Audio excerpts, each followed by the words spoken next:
YouTube viewers అందరికీ నేను ఒక విషయం చెప్తామనుకుంటున్నాను. ఈరోజు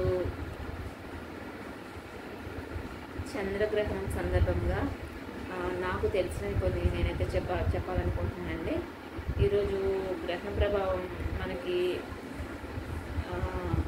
మన మీద పడకుండా మనం తీసుకోవాల్సిన జాగ్రత్తలు కొన్ని అయితే నేనైతే విన్నాను.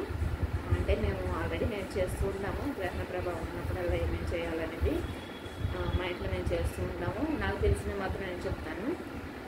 మన మీద గ్రహణ ప్రభావం పడకుండా ఉండాలి అంటే దర్భ, ఇది తెలియని వాళ్ళు అనేది ఎవరికి తెలియకుండా ఉండరు. ఇది పొలం గట్ల మీద దొరుకుతూ ఉంటుంది. ఎక్కడ పడితే అక్కడే ఉంటాయి. రోడ్డు పక్కన ఎక్కడ పడితే అక్కడ మనం కోసుకోలేం కదా. పొలం గట్ల మీద అయితే ఫ్రెష్గా ఉంటుంది కాబట్టి నేనైతే పొలం గట్ల మీద ఉన్నాయి తీసుకొచ్చి ఆల్రెడీ పెట్టేశాను. దర్భ అని కూడా అంటారు దీన్ని. ఈ దర్భ నిల్వ పచ్చళ్ళ మీద, అలాగే మనం వండుకున్న ఆహార పదార్థాల పైన ఇవి దర్భ పెడుతూ ఉంటారు. అవి దాని మీద చంద్రగ్రహణ ప్రభావం పడకుండా ఉండటానికి పెడుతూ ఉంటారు. మేమైతే అలాగే పెడతాము. మా ఉద్దేశంతో నేను ఆల్రెడీ ఆఫ్టర్నూనే తెచ్చేసి 4 o'clock అయితే పెట్టేశాను. నాకు మళ్ళీ టీవీ ప్రోగ్రామ్ అయితే చూడాలనే ఉద్దేశంతో పెట్టేశాను. అలాగే ఈరోజైతే ప్రెగ్నెన్సీ లేడీస్ అయితే 6:30, ప్రెగ్నెన్సీ లేడీస్ అని కాదు, ప్రెగ్నెన్సీ లేడీస్ అయితే ఇంకొంచెం ఎక్కువ జాగ్రత్తలు తీసుకోవాలి. 6:30 కల్లా లంచ్ అయిపోవాలి. అలాగే నేను కూడా లంచ్ చేస్తాను. అంటే నేను ప్రెగ్నెంట్ అని అనుకోమాకండి.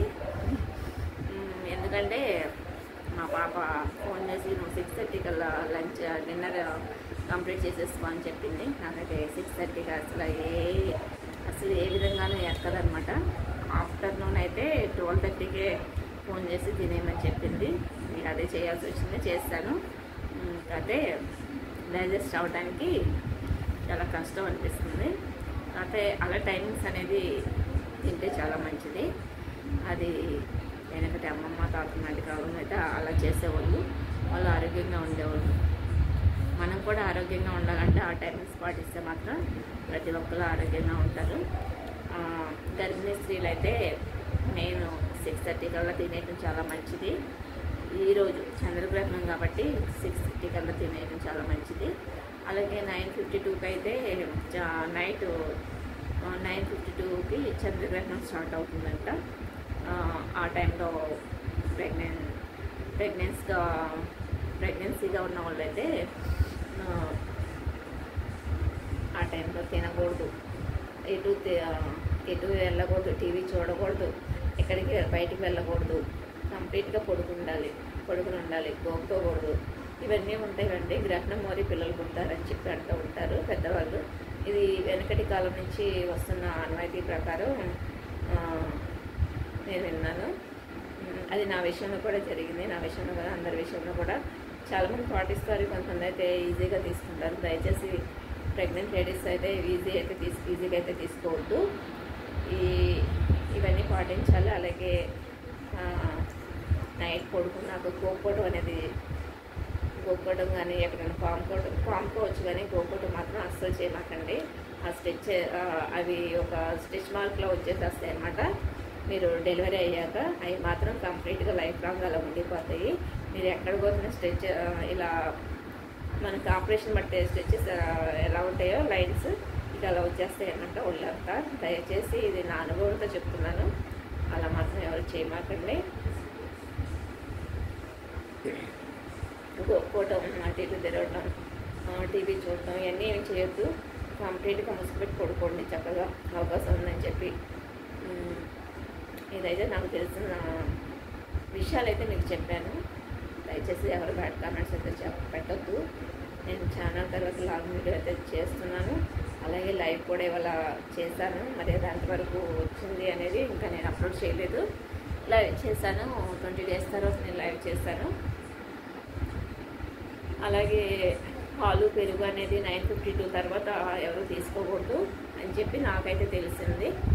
అలాగే ఇంకో విషయం ఏంటంటే రాగి పాత్రలో పోసిన వాటర్ అయితే తాగితే మంచిదంటండి. అలాగే దాంట్లో ఒక బెల్లపత్రం ప్లస్ తులసి ఆకు వేసి తాగితే మంచిదంట. మనకి ఆ చంద్రగ్రహణ ప్రభావం మన మీద పడకుండా ఉంటుందంట. ఇదైతే నేను విన్నాను, అది నేను విన్నది మీకు చెప్తున్నాను. ఇంతవరకు అయితే నేను విన్నానండి. అలాగే కుంభరాశి వాళ్ళకి మాత్రం ఎక్కువగా ఈ ఎఫెక్ట్ ఉంటుందంట. నేను ఎంతవరకు ఈరోజు చాలా జాగ్రత్తలు తీసుకుని రేపు మార్నింగ్ తలస్నానం చేసి శివాలయంతో అందరూ కుంభరాశి వాళ్ళే కాదు, నేను జాతకం చెప్పడం లేదు, నేను విన్నానంతే. ఇదేదో పిచ్చగా వాగుతుందని మాత్రం అనుకోవద్దు. ఇది సీరియస్గా చెప్తున్నాను. నేను నాకు తెలిసినవి మాత్రమే చెప్తున్నాను. అందరం గుడికి వెళ్ళి శివాలయానికి వెళ్ళి స్వామివారి దర్శనం చేసుకుంటే చాలా మంచిదన్నారు. అందుకే నేను కూడా నాతో పాటు మా పాప కూడా టెంపుల్స్కి అయితే వెళ్తాము రేపు మార్నింగ్. శివాలయంకి వెళ్ళి అర్చన చేయించుకోవడము, అభిషేకం చేయించుకోవడము, ఏదో ఒకటి ఆ ప్రభావం మన మీద పడకుండా ఉండాలన్న దేవుని దగ్గరికి వెళ్ళి దర్శనం చేసుకుని వస్తే నాకు మన మనసు ప్రశాంతంగా ఉంటుంది. ఆ ఉద్దేశంతో అయితే నాకు తెలిసిన విషయాలు మీకు చెప్దామనే ఉద్దేశంతో నేను వీడియో అయితే రిలీజ్ చేశాను. దయచేసి ఎవరు బ్యాడ్గా మాత్రం తీసుకోవద్దు. Thank you all of you.